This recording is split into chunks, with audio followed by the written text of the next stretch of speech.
All right, so the next thing in terms of blue belts that we're supposed to know but not be able to consistently do or apply is going to be the understanding of tempo, okay? So tempo is basically the complete opposite of neutralization. It's going to be me being in a position. It's going to be me dictating that position and those grips, okay? So again, here's a couple of examples from doing it on top, okay?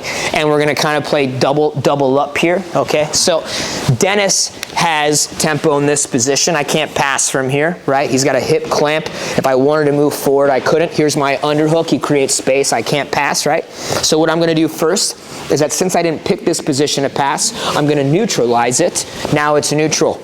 Okay, since I picked this position, now what I do is pick my grips. What do I want? I want to do a leg drag. So since I want to do a leg drag, I pick my grips for the leg drag. Now that I have the leg drag, I have basically the grips in the position that I want. From there, I could then create success. My success then comes from that position, right? Because I have dictated tempo. Let's do Deli Hiva. Dennis has Deli Hiva. I didn't pick this position. I don't have my grips to pass. If Dennis said right now, hey, pass, I'd have to do a bunch of different things. So before I can do those things, you would see me do whatever I need to neutralize. I can get grips. I can move around. Once I have neutralized and I've created tempo, I'd say, well, Dennis now does not have tempo. He doesn't have the ability to sweep me or submit me. That means now I have dictated position and grips. Now I've got tempo. What's left? Now I create success, which would be passing or submitting from there, right? Let's do another position. Let's do a reverse Deli Hiva, right? Dennis has tempo. I do not have what I want to pass. I start to neutralize this guard somehow, some way. From there, I change the position. From there, I can then create. And this is all what I want to do from here, okay? So what you're seeing in combination with the first thing that we did, right? When Dennis has tempo, we neutralize him first.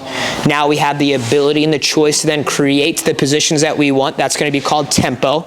So he had the ball. We did an interception, and now that I've got the ball, I have the ability to run a running play. I can do a pass, whatever I want to, but now I'm dictating.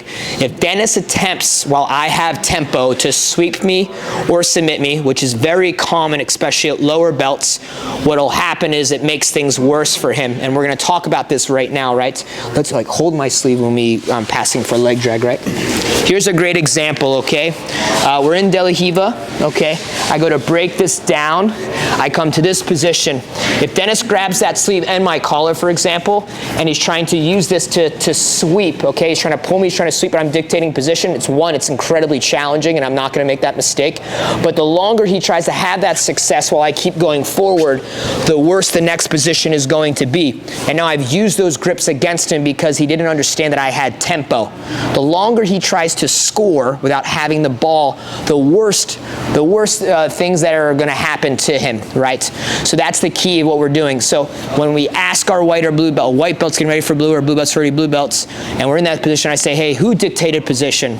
If they don't say they did, I'll say, then you shouldn't be trying to create any success, right? And they'll say, yes. That's knowing it but not being able to apply it, right? Let's do that from our guard, Dennis. So from our guard, we talk about this. We create tempo from tilting. So right here, I would say, well, we're neutral.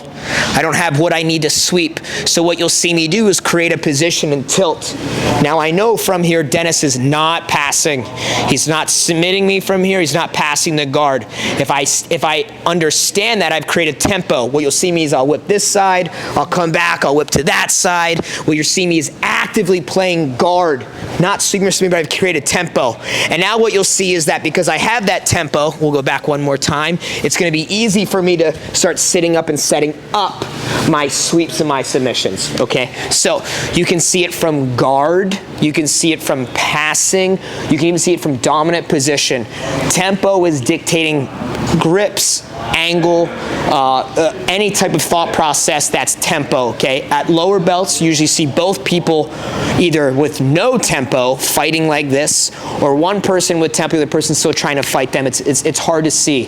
When you understand it from a more of an analogy standpoint, it makes a lot more sense. So again, even though you can't do it, It's challenging because you're lacking some experience, or perhaps some like, oh, this is the tilt that you need to do. Oh, this is how you break this grip or neutralize it by positioning your hips. Even though you're lacking the information to be able to do those things, you understand it, you just can't do it yet, right?